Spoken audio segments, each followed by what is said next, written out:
Step into Value Zone. Value Zone. Hypermart. Button. నా పేరు doctor hypno Padma Kamalakar, counselling psychotherapist, hypnotherapist, family, marriage and health councillor. భార్యాభర్తలు చాలా అద్భుతం. ఎందుకంటే ఒక కుటుంబం ఏర్పడడానికి భార్యాభర్తలు చాలా అవసరం. కానీ ఈ రోజుల్లో భార్యాభర్తలు కరెక్ట్ వేలో ఉంటున్నారా, లేకపోతే పెళ్లి చేసుకొని ఒక 3 నెలల కాపరాన్ని ఈజీగా విడగొట్టుకుంటున్నారా అనేది ఆలోచిస్తే ఈ 5 to 10 years నుంచి మ్యాక్సిమం పెళ్లి చేసుకొని ఒక 3 నుంచి 6 months లోపల విడాకులు తీసుకుంటున్నారు. కోట్లు ఖర్చు పెట్టి అద్భుతంగా ఆడపరంగా పెళ్లి చేస్తున్నారు. అది ఆరకముందే, ఆ డబ్బులు అప్పులు తీరకముందే వీళ్ళు విడాకుల వైపు వెళ్ళిపోతున్నారు. దానికి కారణం ఏంటి? అసలు మనం ఎటువైపు వెళ్ళిపోతున్నాం, ఏం చేస్తున్నాం అనేది ఒక్కసారిగా మనం ఆలోచిస్తే ఇది చాలా భయంకరమైన పరిస్థితి. ఎందుకంటే ఒక 3 monthsలో విడాకులు తీసుకోవడం అంటే ఒక్కసారి ఆలోచించండి. ఎందుకంటే రీసెంట్గా నా దగ్గరికి ఒక కేసు వచ్చింది. మ్యారేజే 6 months అయింది, 1.5 month కాపురం చేశారు. వాళ్ళ ఫాదరు, బ్రదరు ఆ అమ్మాయిని తీసుకొచ్చి, మా అమ్మాయి ఇంక అక్కడికి వెళ్ళదు, విడగొట్టేయండి అని. నేను మొత్తం అబ్జర్వ్ చేస్తే వాళ్ళలో ఉన్నది ఒక్క ఈగో మాత్రమే. ఇద్దరిలో ఈగో ఉంది. అంటే నేనంటే గొప్ప. ఒకసారి ఆలోచించండి, ఎవరండి గొప్ప? అందరూ గొప్పవాళ్ళే, అందరూ చెడ్డవాళ్ళే. అంటే ఆ ఈగోతో కాపురం పాడు చేసుకుంటామా? ఇంకొక అమ్మాయి అయితే హస్బెండ్ సినిమాకి తీసుకెళ్ళలేదు అని కిరోసిన్ పోసేసుకుంది. 60% కాలిపోయింది. బట్ అది నేను పరిశీలించినప్పుడు పాపం అతను బయలుదేరదామని అనుకునే లోపల బాస్ పిలిచి నీ వచ్చి అర్జెంటు అని చెప్పడంతో తను ఆగిపోయాడు. ఆ భార్య ఒక్క క్షణం ఆలోచించుండుంటే ఇప్పుడు తనేగా నష్టపోయింది. 60% బాడీ కాలిపోయిందంటే తనే కదా నష్టపోయింది. ఇలా చిన్న సిల్లీ థింగ్స్, కూర సరిగ్గా చేయలేదనో, లేదంటే మా అమ్మ ఫోన్ చేస్తే మాట్లాడలేదనో, లేకపోతే మా నాన్న నువ్వు సరిగ్గా చూడలేదనో, లేకపోతే మా చెల్లి మాట నువ్వు వినలేదనో, ఇలా చిన్న విషయాలు. అసలు భార్యాభర్తలు అంటే ఎవరండి? ఒక కుటుంబాన్ని ఉన్నతంగా ముందుకు తీసుకెళ్లేవాళ్ళు. ఈ సమాజాన్ని కానీ, ఈ ప్రపంచాన్ని కానీ ఒక అద్భుతంగా నిలబెట్టేది ఒక కుటుంబమే. దానికి ముఖ్యమైన కార్యకర్తలు భార్యాభర్తలే. దాన్ని మనం మర్చిపోతున్నాం. భార్య అంటే భరించేదని, భర్త అంటే భరించేవాడని. ఏందండి మాటలు? కానీ భార్యాభర్తలు ఇద్దరూ కలిసి ఉంటే ఆ కుటుంబం ఎంతో హ్యాపీగా ఉంటుంది. సమస్యలు ఉంటే కొట్టుకోండి, తిట్టుకోండి, వద్దని నేను అనను. ఎందుకంటే అసలు ఏ కొట్లాట్లు లేవనుకోండి, నిశ్శబ్దంగా అసలు ఏదో ఇటు ఉప్పు లేని కూరలాగా చప్పగా ఉంటుంది. కాబట్టి ఏంటంటే గొడవలు పెట్టుకోండి, ఎన్నైనా మీరు ఖర్చుకోండి. కానీ మీరు గొడవలు పెట్టుకున్న క్షణంలోనే మళ్ళీ మాట్లాడుకోండి. కానీ ఇక్కడ చాలామంది భార్యాభర్తలు చేసేది ఏంటంటే గొడవ పెట్టుకుంటారు. భార్య ఏమో పుట్టింటికి వెళ్ళిపోతుంది, భర్త ఏమో సైలెంట్గా ఇంట్లో ఉంటాడు. కానీ ఒక భార్యగా మీరు చేయాల్సిన పరిస్థితి ఏంటంటే అసలు పుట్టింటికి ఎందుకు వెళ్ళాలి? అది మీ ఇల్లు కాదు.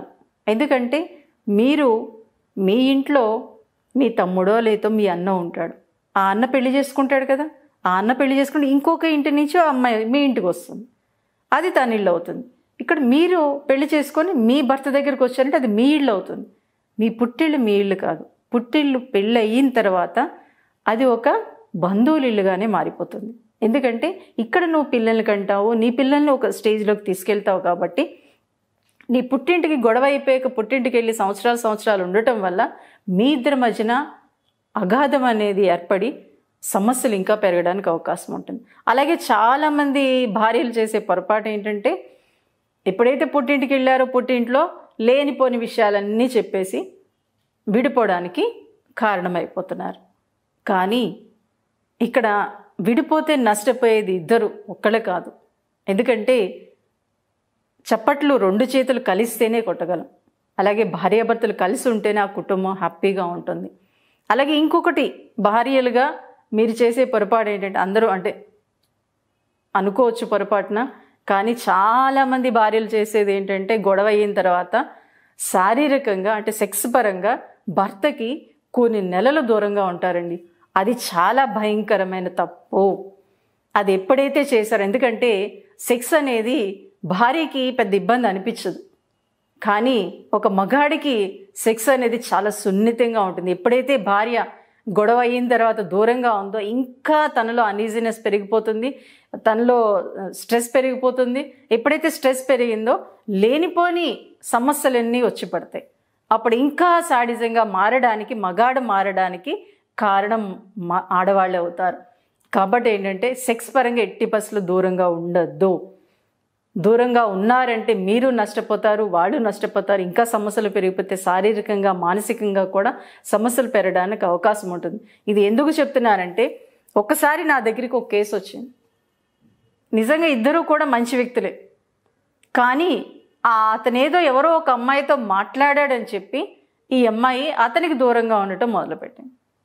ఎప్పుడైతే దూరంగా ఉండటం మొదలుపెట్టిందో, ఎందుకంటే మగాడిలో కోరిక వచ్చినప్పుడు అది భారీగా తీర్చలేదు అనుకోండి, వాళ్ళలో సాడిజం మెంటాలిటీ వచ్చేసింది. ఇప్పుడు ఈ మధ్యన అందరూ అంటున్నారు చిన్నపిల్లల్ని రేప్ చేస్తున్నారు, ముసలి వాళ్ళని రేప్ చేస్తున్నారంటే మగాడి మెంటాలిటీ అంత భయంకరంగా మారిపోతుంది. సో కాబట్టి ఏంటంటే అతనిలో ఉన్న కోరిక భార్యతో తీర్చుకోగలిగినప్పుడు మటుకు ఈ సాడిజం అనేది తగ్గడానికి అవకాశం ఉంటుంది. సో కాబట్టి నేనేదో చెప్తున్నాను అని మీరు ఫీల్ అవ్వాల్సిన అవసరం లేదు. ఎందుకంటే మీరు అబ్జర్వ్ చేసుకోండి, గొడవ అయిన తర్వాత ఎప్పుడైతే భారీగా మీరు అతనికి దగ్గరగా ఉన్నారో, లేదు గొడవ అయిన వెంటనే మీరు వెళ్ళి అతను కౌగులించుకోండి, వెంటనే సైలెంట్ అయిపోతాడండి ఏ భర్త అయినా సరే. ఎప్పుడైతే ఒక భారీగా మీరు భర్తని కౌగులించుకున్నారో అతనిలో ఒక రకమైన హ్యాపీనెస్ వస్తుంది. ఎప్పుడైతే హ్యాపీనెస్ వచ్చిందో ఆ గొడవ జరిగిన విషయాలన్నీ మర్చిపోతాడు. ప్లస్ ఇంకొకటి భారీగా మీరు గుర్తుపెట్టుకోవాల్సిందంటే, సైకాలజీ పరంగా మానవ సంబంధాల్ని 50% మాత్రమే మగాడు పట్టించుకోగలుగుతాడు, 90% ఆడవాళ్ళు పట్టించుకుంటారు. కాబట్టి ఏంటంటే చిన్న చిన్న విషయానికి పట్టించుకోవట్లేదు, నన్ను అసలు ఏమి కేర్ చేయట్లేదు, నేనేం చెప్పినా వినటం లేదు కాదు. ఒక 4 పనులు మీ భర్తకు మీరు చెప్పారనుకోండి, 2 పనులు మాత్రమే చేయగలుగుతాడు. అదే మీకు 4 పనులు చెప్తే మటుకు సైకాలజీ పరంగా 4 పనులు మీరు కంప్లీట్ చేయగలుగుతారు. కానీ ఆ 2 పనులు చేయగలిగాడా లేదా మీ హస్బెండ్ అనేది అబ్జర్వ్ చేసుకోండి. 2 పనులు చేశారంటే వెరీ గుడ్, అంటే మీ మీద ఇంట్రెస్ట్ ఉన్నట్టు, మీ మీద కాన్సన్ట్రేషన్ ఉన్నట్లు. కాబట్టి ఇవి మీరు అబ్జర్వ్ చేసుకొని గొడవ పెట్టుకుంటున్నారా లేదా అనేది కూడా మీ మీదే ఉంటుంది. ఎందుకంటే చాలామంది మగాళ్ళు గొడవ పెట్టుకున్నాక మర్చిపోతారండి, దాని గురించి ఆలోచించరు, పట్టించుకోరు. కానీ మీరేం చేస్తారంటే, ఈరోజు గొడవ అయింది, 2 సంవత్సరాల తర్వాత లేకపోతే 2-3 నెలల తర్వాత, ఇంకా వారానికి ఒకసారి అదిగో నువ్వు ఆ రోజు అలా అన్నావు ఇలా అన్నావు అని రిపీటెడ్గా మాట్లాడుతూ ఉంటారు. అది కూడా చాలా తప్పు. ఎట్టి పరిస్థితుల్లో అది చేయకండి. ఎందుకంటే అలా చేయటం వల్ల ఏమవుతుందంటే సమస్యలు ఇంకా పెరుగుతాయి. ఎప్పటికప్పుడు వదిలేసేయండి, జరిగిపోయింది అవసరం లేదు. ఎందుకంటే దాన్ని తీసుకురాగలిగామా, తీసుకురాలేము. కాబట్టి ఫ్యూచర్ అంతా అయోమయం. ప్రజెంట్ నీ చేతుల్లో ఉంది కాబట్టి ఇప్పుడు గురించి మాట్లాడు, ఇప్పుడు ఏం చేయాలో ఆలోచించు. అలాగే ఒక్కొక్కసారి హస్బెండ్ గట్టిగా అరుస్తూ ఉంటాడు, బట్ అలా అరిచినప్పుడు ఎందుకు అరిచాడు అనేది కూడా పరిశీలించుకోండి. ఎందుకంటే జనరల్గా ఎలా ఉంటుందంటే, ఈ మధ్య నేను అబ్జర్వ్ చేసి సాఫ్ట్వేర్ కానివ్వండి, లేదంటే బయట కానివ్వండి, ఎక్కడైనా కానివ్వండి, బాసులు ఏం చేస్తూ ఉంటారు, చిన్న సమస్య వాళ్ళకు వచ్చినా కింద వాళ్ళ మీద అరిచేస్తూ ఉంటారు. అది పాపం వీళ్ళు తప్పు లేకపోయినా అరిచేసేటప్పటికి ఇక్కడ భార్య తన వ్యక్తి అనే పొసెసివ్నెస్ భర్తకి ఎక్కువ ఉంటుందండి. ఎప్పుడైతే అలా ఉందో ఆటోమేటిక్గా ఆ చిరాకంతా తీసుకొచ్చి ఇంట్లో చూపిస్తూ ఉంటాడు. Thank you.